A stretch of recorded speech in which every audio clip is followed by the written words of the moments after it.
Eu vou confessar uma coisa para vocês. Eu sinto falta dos gays, dos homossexuais de antigamente. De como eles se comportavam. Muito diferente dos movimentos LGBTs de hoje em dia, que só sabem destilar ódio. Tudo é embate, tudo é guerra, tudo é mimimi. Fred Mercury, Clodovil, Renato Russo. Eu amava esses caras, fã desses caras. Demais. E morreu ontem o travesti Rogéria, que foi um dessa última leva. Ele se intitulava o Travesti da Família Brasileira. E isso causou a ira dos movimentos LGBT. A ira, como assim a família brasileira? Família tradicional? Essa família tradicional tem que ser destruída. Rogéria ia para a TV e não tinha mimimi, não tinha discursos de ódio, não tinha bandeiras políticas, não tinha nada. Só ia lá divertir as pessoas.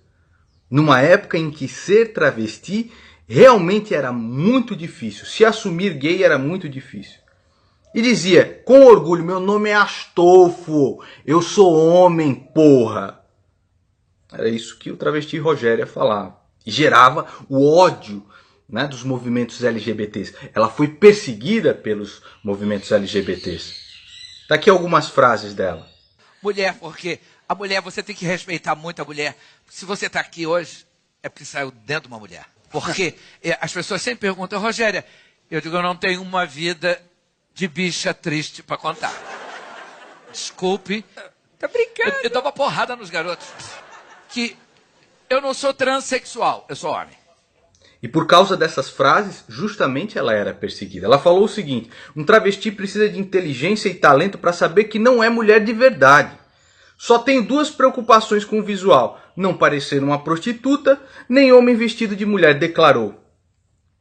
E aí a ira desses movimentos LGBTs foi enorme. Os caras iam fazer protesto quando ela ia lançar um livro, protesto nas peças de teatro, querendo a cabeça da Rogéria. Então aqui, ó, segundo o jornal O Dia, manifestantes ficaram irritados com o fato, tanto que ameaçaram fazer um protesto no evento do lançamento do livro de Rogéria em uma livraria do Rio de Janeiro.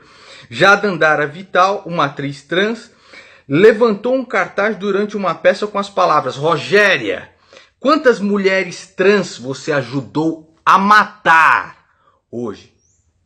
Para esquentar ainda mais a situação. Você está vendo como é a cabeça desse pessoal? Eles realmente aterrorizam, como aterrorizaram o Clodovil. Clodovil, não, eu amo a família tradicional. Aterrorizaram o Clodovil até o final. Eu sinto falta. Eu realmente sinto falta. Porque eles nos acusam de discurso de ódio quando tudo que eles têm no coração é ódio. Ódio a qualquer coisa que discorde deles. Se você discordar uma linha deles, é ódio. Pode ter certeza. Vão te perseguir para sempre. Vão te imputar crimes. Vão dizer que você é homofóbico. Eles aterrorizam mesmo. Então, por exemplo, uma churrascaria chamada Porteira do Sul, Jaú, fez uma... Isso é sério, tá? Eu vou inclusive colocar o link da churrascaria aqui na descrição. Eles fizeram uma promoção. Olha, o casal que vier na nossa churrascaria recebe desconto para o casal que for lá. O que aconteceu? Os LGBTs, vamos acabar com a churrascaria de vocês, nós vamos negativar. Como assim, casal? Como assim, casal? E se for dois homens? E for duas mulheres? Como assim? Vamos acabar com vocês. E começaram lá a denegrir a página, negativar a página, mandar um monte de mensagens de ódio para eles. Fizeram uma promoção, mulher paga menos. Como assim mulher paga menos? Vamos acabar com vocês. Assim como fizeram com a Lésia. São os justiceiros sociais. Agora, é claro que você vai ver na televisão, todo o movimento LGBT, a Rogéria morreu, nossa, ela foi muito importante para nós, tal. Quando eles mesmos perseguiram a Rogéria enquanto ela estava viva. Para você ver, assim como a Inês Brasil lá tirou uma foto com o Bolsonaro, os caras só faltaram matar a Inês Brasil. Puxa vida. Vou terminar esse vídeo deixando para você uma reflexão do Paul Joseph Watson a respeito dos banheiros trans, tá bom? Assista aí, preste atenção.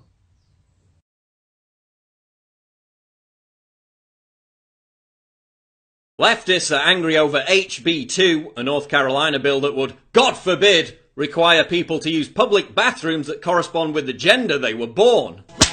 Yeah, you're gonna open wide. You're gonna take your punishment.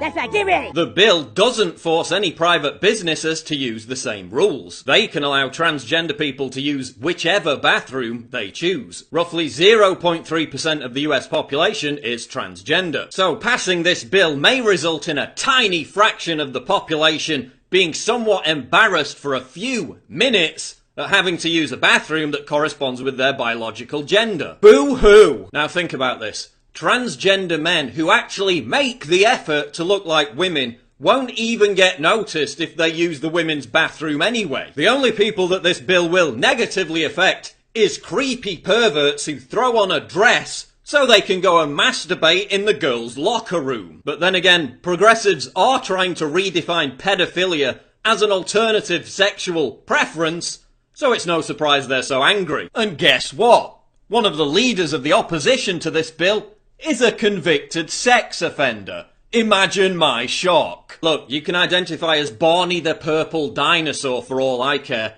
but I'm going to say it. Yes, I know it's a hate crime. There are only two genders. Rachel Dolezal can identify as African American, but she's white as mayo on Wonder Bread. You can identify as a woman. You can live as a woman. I don't care. But your chromosomes are never going to change. That's science, bitches! And look, it's not like the only people who are concerned about this are, right-wing bigots. Teenage girls at a school in Jefferson County staged a walkout because they were uncomfortable with a biological male entering their bathroom. We're already seeing these transgender bathroom laws being abused by perverts. Just a couple of months ago, a man who, quote, made no verbal or physical attempt to identify as a woman walked into a female bathroom in Seattle and began to undress. The law has changed and I have a right to be here, said the hairy creep as he removed his clothing. Female students at a school in Colorado were threatened with hate crimes charges for complaining about being harassed by a man in the girls' changing room. Pedophiles and perverts are already abusing these new rules. Would you feel comfortable knowing that this guy could walk into the same public bathroom as your 8-year-old daughter? Oh, and he also identifies as a 6-year-old girl, by the way.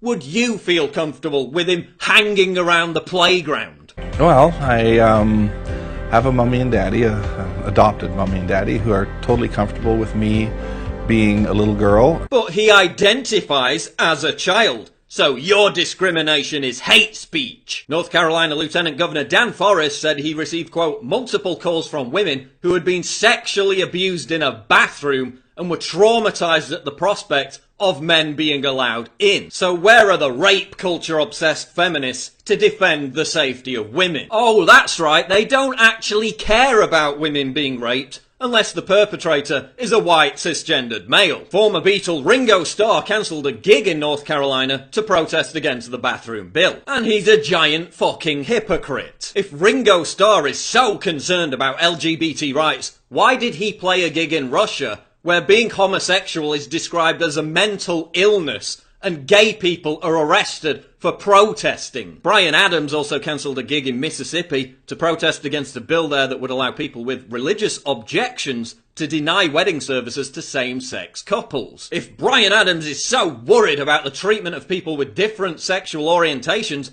why did he play a gig in Egypt last month, a country that locks up gay people for as much as 12 years? These performers are, of course, perfectly within their rights to withhold services based on their moral beliefs. If only Christian bakeries were afforded that same right. PayPal protested against the bill by pulling the plug on an operations centre in North Carolina that would have employed 400 people. Quote, the new law perpetuates discrimination and it violates the values and principles that are at the core of PayPal's mission and culture, said PayPal CEO Dan Schulman. Really? That's funny, Dan, because those same values and principles haven't gotten in the way of you doing business in Saudi Arabia.